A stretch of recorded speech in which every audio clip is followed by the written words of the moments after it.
السلام علیکم کلاس 6، امید کرتی ہوں آپ سب خیریت سے ہوں گے۔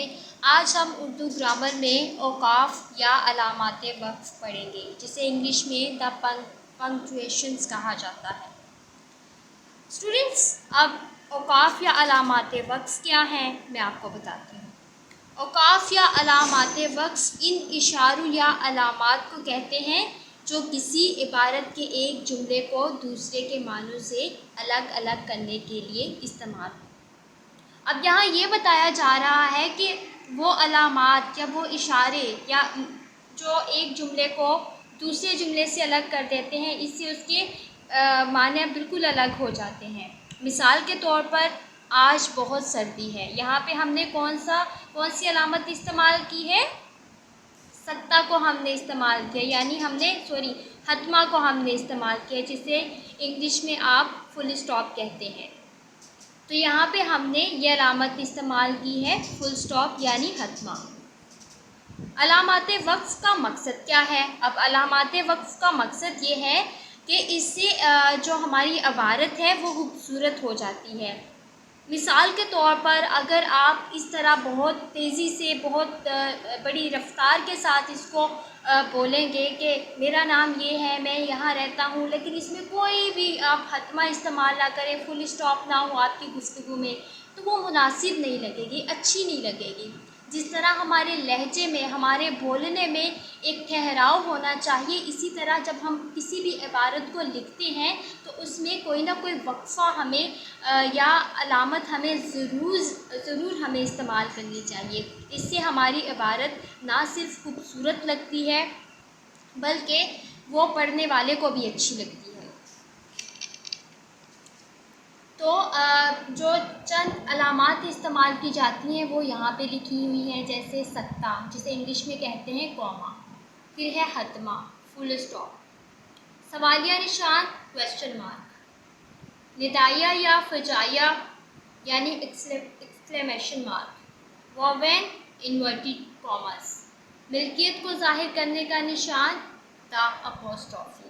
آئیے اب ہم اس کی تفصیل کو جانتے ہیں اور اس کی پہلی قسم کو دیکھتے ہیں، سکتا یعنی کوما۔ کسی جملے میں مختصر وقفے کو ظاہر کرنے کے لیے استعمال کیا جاتا ہے، مثلاً علی۔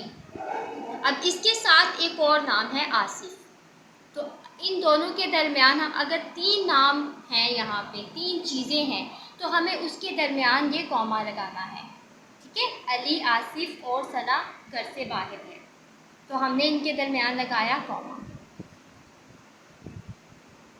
دوسری قسم ہے حتمہ یعنی فل اسٹاپ۔ جب بھی کوئی جملہ ختم ہو جاتا ہے تو ہم اس کے آخر میں لگاتے ہیں فل اسٹاپ یعنی حتمہ۔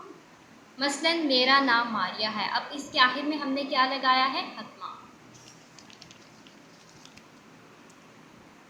جب کسی جملے میں سوال پوچھا جاتا ہے تو اس کے آخر میں کیا لگاتے ہیں؟ سوالیہ نشان۔ یہ دیکھیے، یہ ہوتا ہے سوالیہ نشان۔ مثلاً آپ کا نام کیا ہے؟ یہاں پہ ہم نے اس کے آخر میں لگایا سوالیہ نشان۔ اگر ہم یہ نشانات نہیں لگائیں گے تو اس سے ہمارے جملے یا ہماری عبارت خوبصورت نہیں لگے گی۔ نمبر 4 پہ دیکھیے، ندائیہ یا فجائیہ ایکسکلیمیشن مارک، وہ علامت جو ایسے جملوں میں استعمال کی جائے جن میں خوشی، غمی، افسوس اور دعا کا اظہار کیا جائے۔ کتنا خوبصورت پھول ہے، اب یہاں پہ ہم نے اس علامت کو لگایا، آہا میں تو مری جاؤں گا، یہاں پہ بھی ہم نے اس ندائیہ یا فجائیہ علامت کو ہم نے لگایا ہے۔ نمبر 5 پہ دیکھیں، واوین یعنی دا انورٹڈ کاماز۔ جب کبھی ضرب المثل لکھنا ہو تو واوین لگاتے ہیں، مثلاً اس نے کہا لالچ بری بلا ہے، یا انگور کھٹے ہیں، یا اتفاق میں برکت ہے۔ تو جب ہم ضرب المثل لکھتے ہیں تو ہم انورٹڈ کاماز کو استعمال کرتے ہیں۔ ملکیت کا نشان یعنی ایکسکلیمیشن مارک، یہ علامت ہم اس وقت لگاتے ہیں جب کسی شخص کی ملکیت کو ظاہر کیا جائے، یعنی مثال کے طور پر اگر کسی چیز کی کسی شخص کی کوئی چیز ہے یہ تو ہم اس کے لیے استعمال کرتے ہیں، جیسے کہ آصف کا قلم۔ اب ملکیت کس کی ہے؟ یہ قلم کس کا ہے؟ آصف کا ہے، تو یہاں پر ہم یہ نشان لگائیں گے جو آپ کو نظر آ رہا ہے، میرا گھر۔